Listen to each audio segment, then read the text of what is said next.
Chapter 12. The Secrets of the Neuschwanstein Castle. The train from Monte Carlo arrived in Munich at 6 o'clock the next morning, after making a few stops along the way. They tried sleeping as much as they could, but didn't manage much rest. Connor and Bree made sure Pearl was safely aboard the train that would take her home before they left the train station.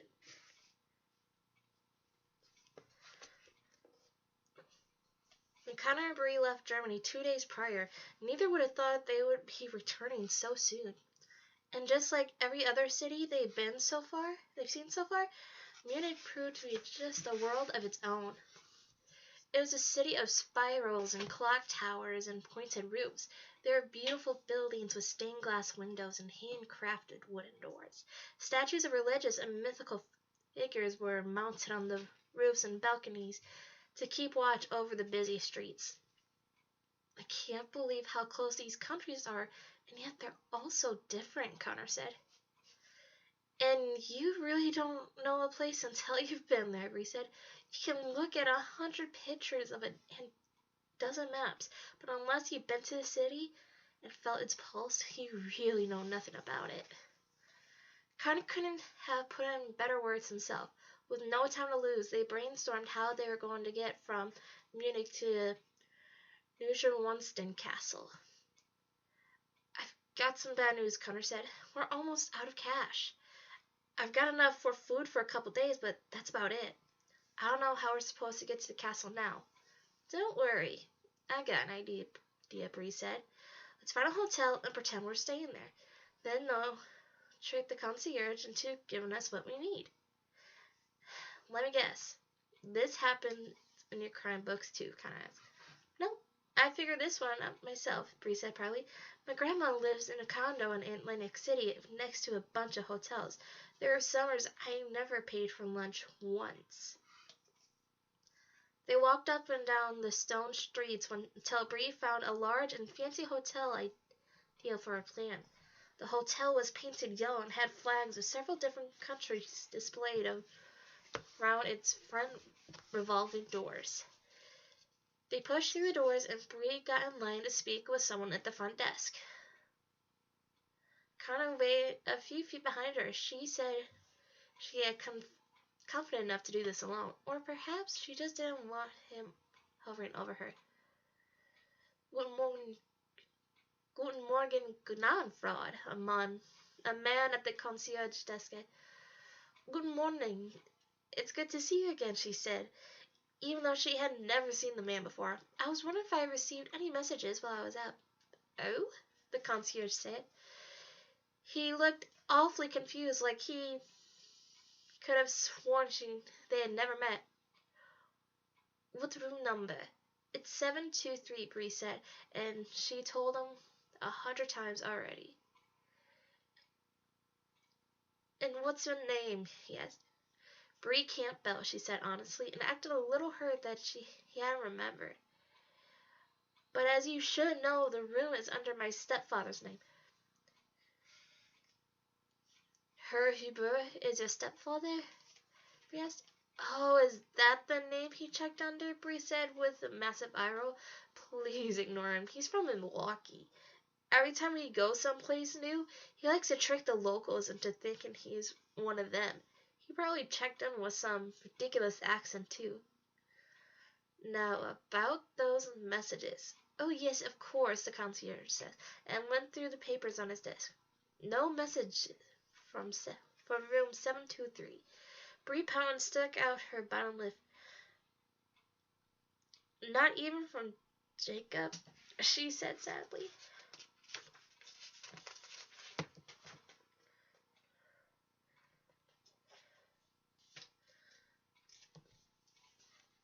Connor did a double take. Who the heck was Jacob?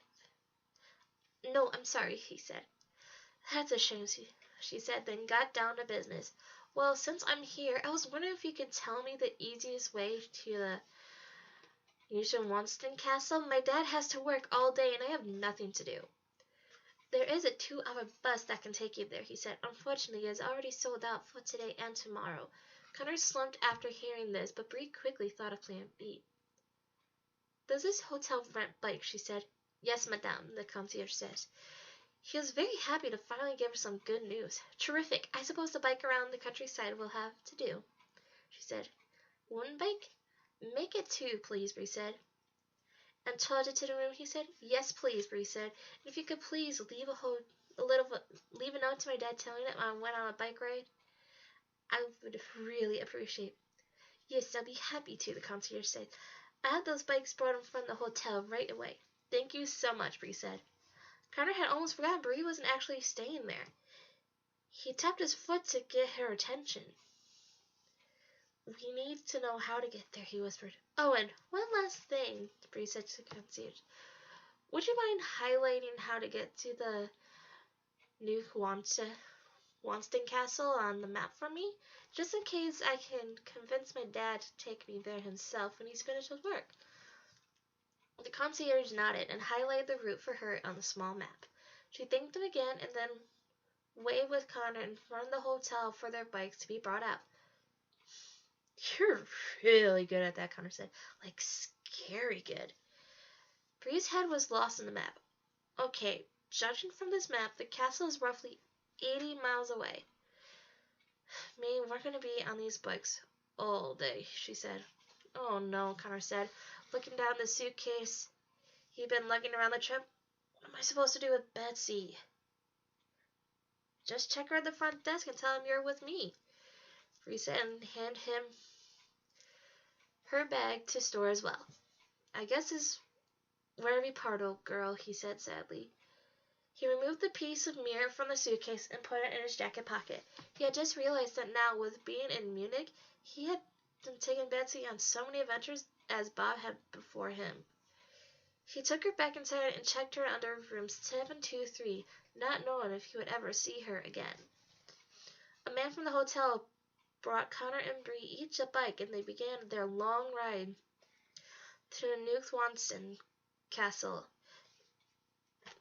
Bree took the task of leading. She steered her bike with one hand while constantly looking down the map in the other. It took them an hour or so to pedal away from the Munich traffic and enter the German countryside. As soon as they did, the magnificent Alps came to view. They were unbelievably tall, as if they'd been painted against the sky. Their sharp and jagged peaks were sprinkled with snow, like the white of an old man's beard. They stood imperially like giant soldiers guarding their homeland. As they rode deeper into the scenery, the ground rose with the Alps' altitude. Connor and Bree looked in wonder at the grassy hills around them. They were convinced Germany was the greenest place on earth. Occasionally a village appeared beside the road. Each was more picturesque than the last, with their orange roofs set against the high rooftop of the azure sky behind the Alps. The scenery was so beautiful it didn't seem real. Connor never knew the world could be so gorgeous, and with every mile of their journey he saw something that reminded him of the land of stories, and just somehow he missed it. Clouds began to roll in from beyond the mountain peaks and covered in the countryside like a thick, fluffy gray ceiling. It was so hard to tell where the mountains ended and the clouds started. After a few hours of biking, Connor and Bree pulled into a tiny town called Mergu to get a bite to eat. Every one of the cottage-like homes and shops were painted with murals of fairy tale and religious art as if they were one and the same. Connor and Bree stopped to admire the adorable house painted with iconic scenes from the story of Little Red Riding Hood. I could never tell Red about this, Connor said. She's already got a huge head. I can imagine how she acted if she knew she was painted on one of the buildings of the other world too. They were delighted to see how well represented fairy tales were in the center of town. There were statues of trolls, and Humpty Dumpty shops were filled with toys and trinkets and puppets of all the classic storybook characters, and there was even a small inn called Hotel Wolf where Connor and Bree chose to eat. I feel like we're eating Red Riding Hood Kingdom, Connor said over lunch. If these people only knew what they knew, Bree said. Connor looked down at his food. Yeah, he mumbled sadly. What's the matter with you? Bree asked. He was hesitant to tell her what was on his mind. I would never want anything to happen to my sister or my grandmother or anyone in the land of stories, he said. But there's a part of me that hopes the portal does open so I can see them all again. Bree smiled gently. I don't think there's anything wrong with that, she said. Just try to think of the situation as a win-win. If the portal is closed, your friends are safe. If it's open, at least you'll get to see them again. Yeah. While they're being attacked by thousands of French soldiers, Connor said. Maybe the soldiers changed their mind while they're in the portal, Bree said. 200 years is a long time for self-reflection. They could have rethought their whole universe domination thing. Maybe, he shrugged. They both knew it was a slim chance, but Connor appreciated the optimism nonetheless. He wished he could live a life where there wasn't always a cost or a choice. He wished for once when someone said, and then they lived happily ever after, they meant it.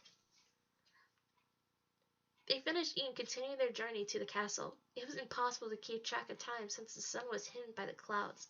A few hours later, just their bums and feet aching from biking all day, they arrived in the village of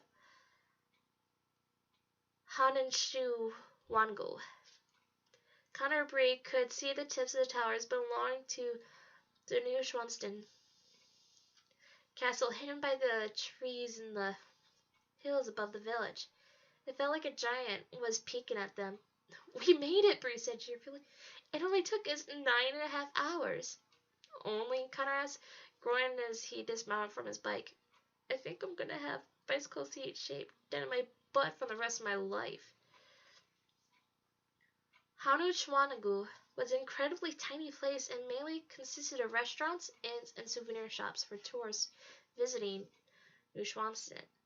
The village was also home to another smaller and older castle that sat on a hill across from the Neuschwanstein.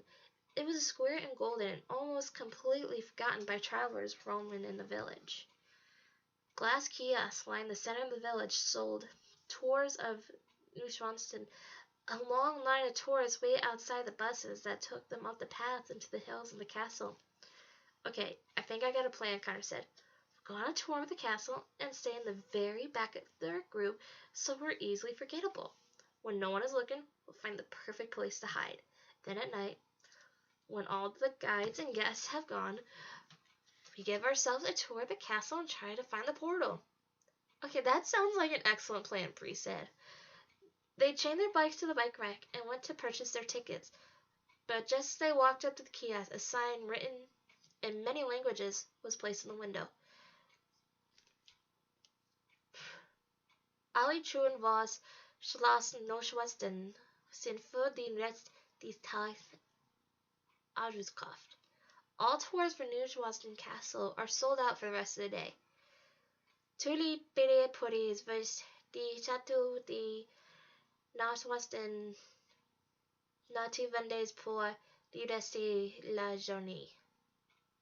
Diretto di Neuschwanstein Casino sono istruttore per il resto delle giornata. Oh no, Connor exclaimed. What are we supposed to do now? Let's see, if we can get a better look at the castle, Bree said. Maybe there's a window or something we could sneak into. They walked down a little ways away from the village, and more of the castle's towers came into view. It's no use looking at it from down here. We'll have to go up the hill and get a closer look, Bree said. Connor said.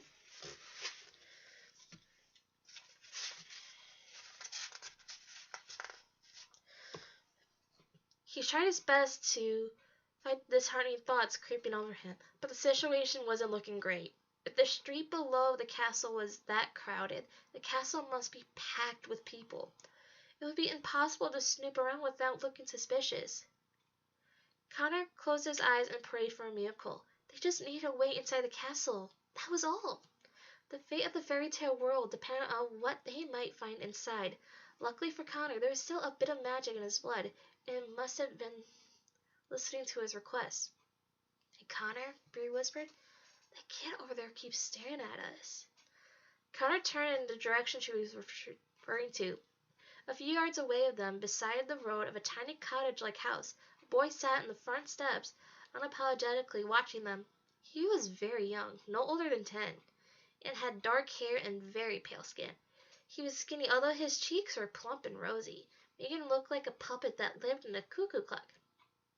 "Hi," Connerson waved awkwardly to their observer. "Hello," the boy said in a cute German accent. "Are you guys American?" "We are," Bree said. A big grin stretched between his rosy cheeks, and he giggly stood up. "Do you like the United States?" Connor asked him. "Yes," the boy said in an animated nod. "That's where all the superheroes are from." "Have you ever been there?" Bree asked. The boy's shoulders sank. "No," he said. "I go to school in Houston down the road. But other than that, I've never been very far from here. But I'm saving all my money so I can visit Gotham City one day." Connor and Bree looked at each other like he was a precious puppy they wanted to keep. "What's your name?" Connor asked. They walked up closer to his house to visit with him some more. "My name is Emmerich." He was happy to tell them. "Emmerich Himmelblash. What are your names?" "I'm Connor, and this is my friend Bree." "What brings you to Neuschwanstein?" he said, and then quickly corrected himself. "Oh, that was a silly question. You have to see the castle, right? Everybody always comes to see castle." "Yes," Bree said. "Have you been inside before?" "Oh, many, many, many times," he told him. "My grandfather used to give tours of the castle, and my mother works at a gift shop in the villages. So there isn't anything I don't know about this place." "Well, we were here to see the castle," Connor said dejectedly. "We rode our bikes all the way from Munich, but the tickets are sold out." This completely blew Emmerich's mind, and he almost felt just hearing it. "You rode your bikes all the way to Munich?" he said, and with an enormous gesture. "How would you do that?" And an idea suddenly came to Connor's mind. He looked at Bree, and she could see the light in his eyes. She was prepared to go along with whatever he was thinking. "Well, we would tell you, but we wouldn't want to endanger you," Connor said. "Yes, you're far too young," Bree added. Emmerich's eyes grew and his mouth fell open. "Tell me what?" he asked. "I'm afraid we can't tell you," Connor said. "It would blow our cover if anyone were to ever find out." "What are you covering up?" Emmerich said, desperate to know. "You can tell me. I don't have any friends to tell." Connor and Bree looked at each other. They had him right where they wanted him. "Well, we came to Germany to hide something," Connor said. "We were hired by the United States government because no one would ever suspect kids to travel with it." Emmerich put his hands on his cheeks. The curiosity was eating him alive. "What are you trying to hide?" he asked. Connor pulled a panpipe from his jacket pocket and showed him this. Emmerich gasped before knowing what it was. "Wait, what is that?" "It looks like a panpipe, but it's actually a weapon," Bree said, "and a very bad man wants to get his hands on it." "And you want to hide it in Hohenschwanstein?" Emmerich asked. They nodded. "We're going to hide in the castle," Connor said. That way no one would ever suspect anything but a historical item. But since there aren't any more tours, we'll just have to hide it somewhere else." "Sorry to bother you," Emmerich said, "but we need to get going now. We need to be out of the country by nightfall so they don't find us." They turned to leave, but Emmerich ran to stand in front of them. "No, wait, please," he said. "I could take it to Neuschwanstein Castle if you want." "But how can you do that?" Connor asked. Emmerich looked around to make sure no one could hear him. "I know a secret passage in the castle," he explained. "My grandfather took me there once." Connor's and Bree's spirits soared hearing this, but they had to remain calm to keep their cover. "I don't know. I would hate to put your life in danger," Emmerich Bree said. "But I'm putting my own life in danger by offering," he pleaded. "Please, I can't even keep my eye on it after you leave." But they took a few steps away and huddled with their backs to them, pretending to think it over. "You're a genius," Bree whispered to Connor. "What are the chances we'll find someone who can lead us to a secret passage to the castle?" "Yeah, what are the chances?" Connor whispered back with a smile. He knew deep down there was a bit of fairy magic inside of him, although he would never had admitted it openly.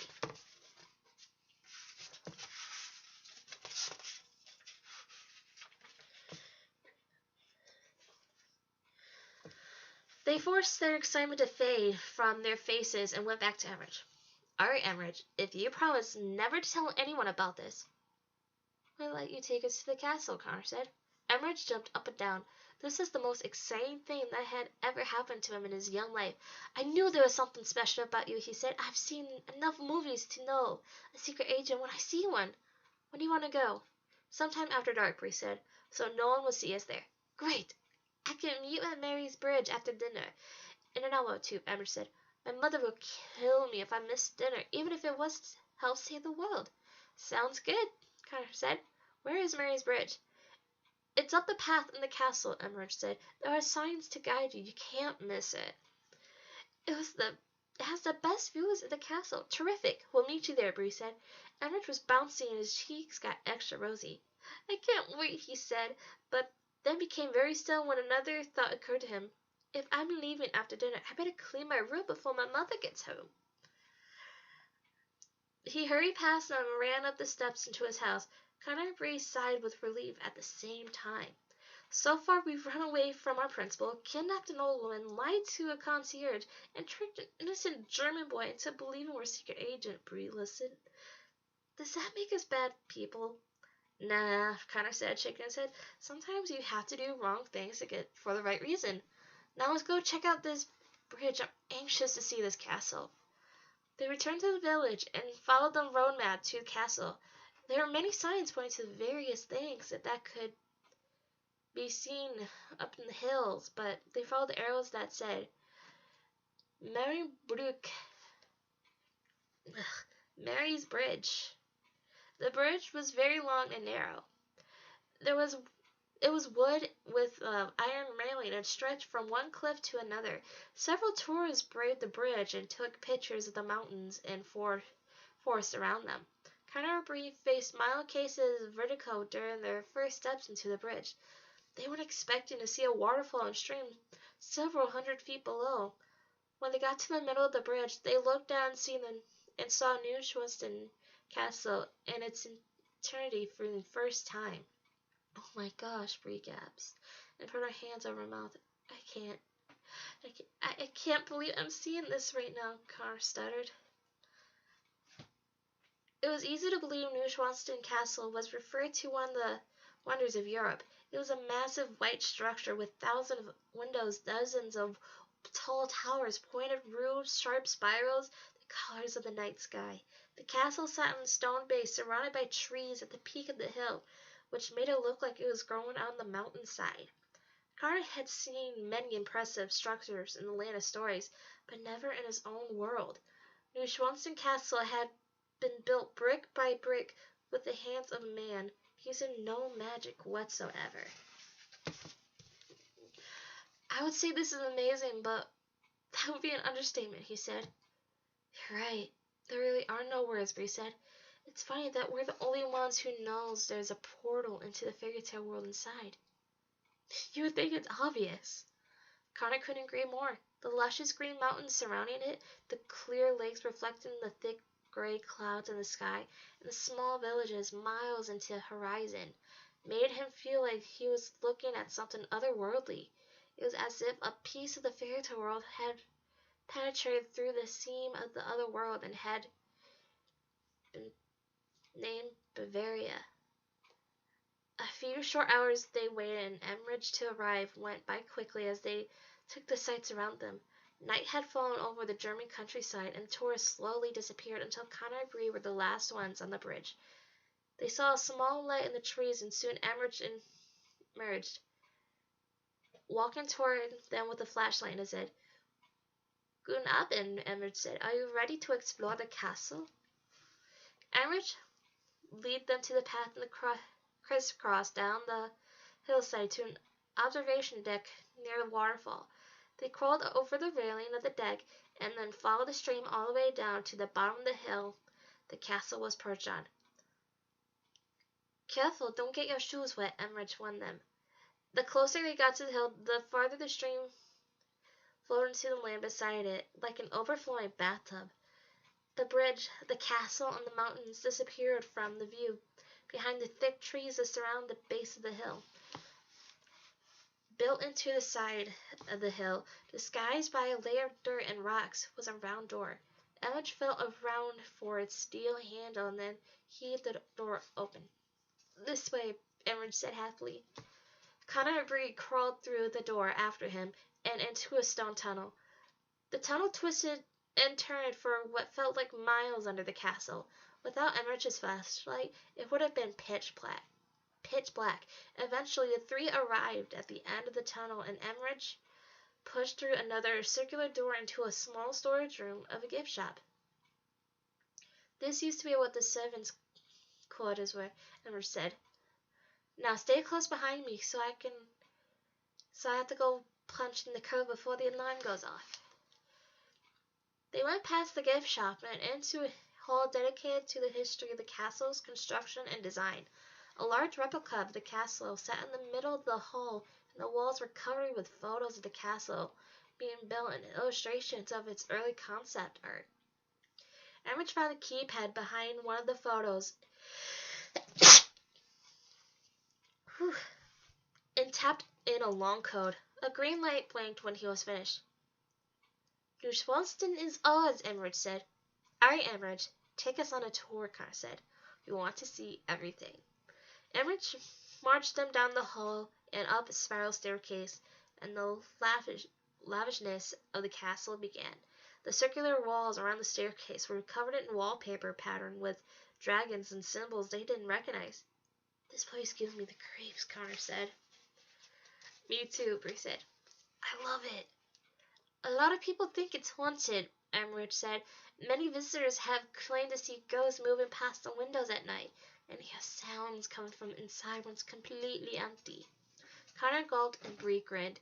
At the top of the stairs, they passed a statue of a dragon staring like an overgrown watchdog guarding the hallway. "I'll show you the throne room first," Emmerich said, and guided them through the hall. Every inch of the hallway was decorated in wallpaper with diamond, checkered, or floral design. Pillars with animals' carvings set on the arches of the windows, and each window was lined with gold. The colors may have faded over the years, but the castle remained a spectacle even more than a century later. Emmerich escorted them through an open doorway and into the throne room. It had a towering domed ceiling. A gigantic chandelier hung from the ceiling and was rimmed with hundreds of wax candles. The walls were covered in beautiful paintings and mythological and religious figures. Every species of the animal kingdom appeared on the mosaic floor as if the circle of life was right under their feet. Colorful arches and pillars surrounded the throne room.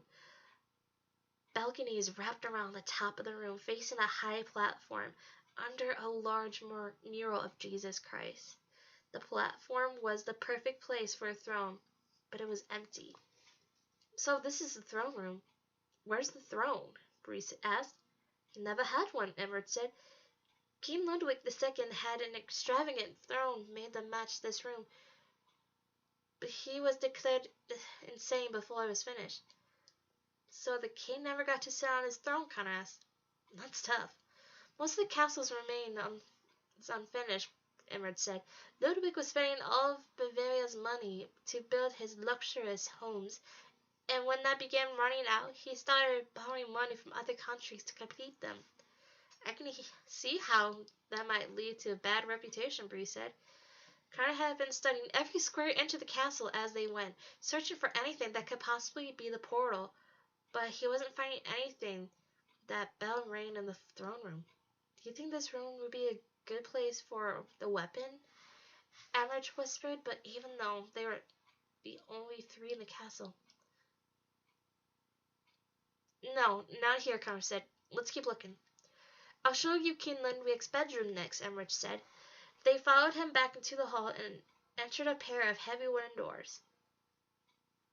The king's bedroom was covered from floor to ceiling in remarkable wooden craftsmanship. Everything from the washstand to the desk to the bed frame displayed intricate carvings of disciples, nobility, and harvest. Murals of Tristan Isolde, one of the king's favorite stories, covered the areas of the walls not decorated in wood. Then they took a quick look at a small artificial grotto tucked between two rooms.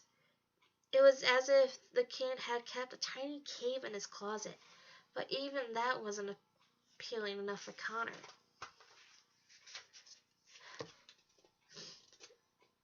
See any place that works? Emmerich asked. Bree was just as interested. She wasn't entirely sure what they were supposed to be looking for either. However, it wasn't something Connor could explain.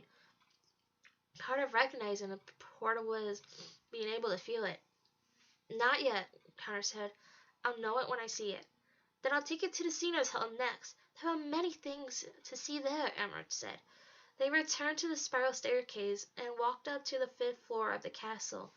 When they walked into the seniors' hall, the first thing they heard was the sound of their footsteps echoing back at them.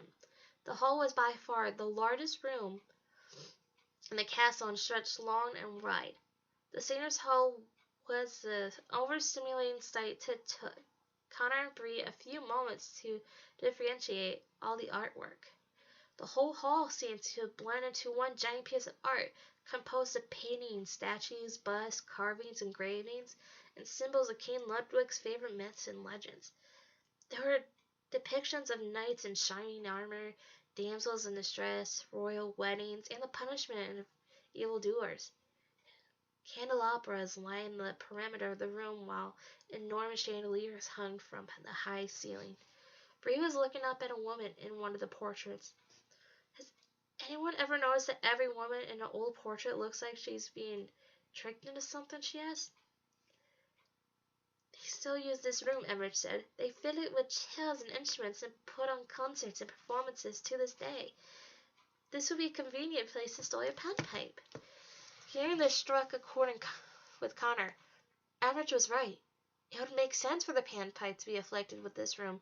If Connor had built the castle, he would certainly have a panpipe that gave access to a portal in a room that had something to do with music.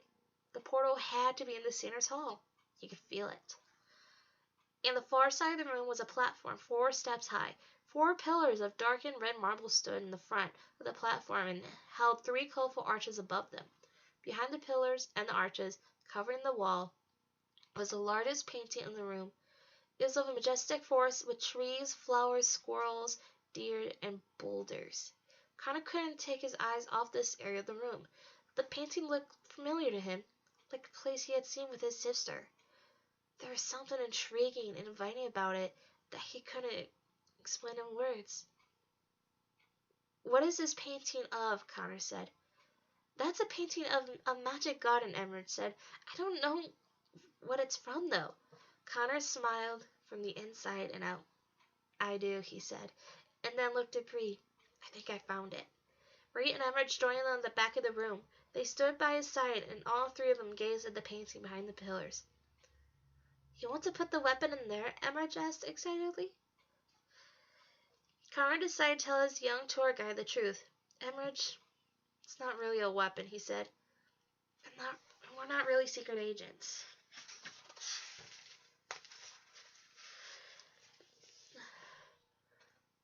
Emmerich looked sadly on the floor. I know, he said, but I thought it'd be fun to pretend with you guys. I don't get many chances to have fun with other kids. Everyone who comes to Neuschwanstein is only here for a day, and they always leave. It broke Connor and Bree's hearts a little to hear this.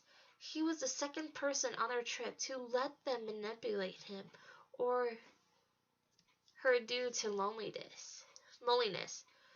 Bree leaned down so she could look him right in the eyes. Don't worry, Emmerich, she said. We have to check something out now, and if it works, it's going to be much cooler than any secret agent could tell you. Emmerich looked curious. Bree nodded to Connor, and he took the panpipe from his jacket pocket. He looked over the notes carved on the back of it and double-checked that he knew which cylinder played each note. The middle cylinder should be middle C, Bree said, and at least that's how it works on a piano. My mom made me take lessons when I was younger. Here goes, Connor said. He blew the first 4 notes into the pipe and then paused for a second before blowing the remaining 4. They were pure and chilling into the empty castle. The notes echoed through the hall like all the noises that had made. Only the notes never stopped. The sound only increased more and more, causing the whole hall to vibrate. The chandeliers above them began to sway and the floor started rumbling. "What's happening?" Emerald shouted. He covered his ears and looked around the hall in absolute horror. Suddenly a bright flash of light appeared between the 2 pillars in the center of the platform. The light grew and started to swirl. The larger it became, the faster it spun. Soon the entire hall was covered in the light. "Oh no," Connor said, and locked eyes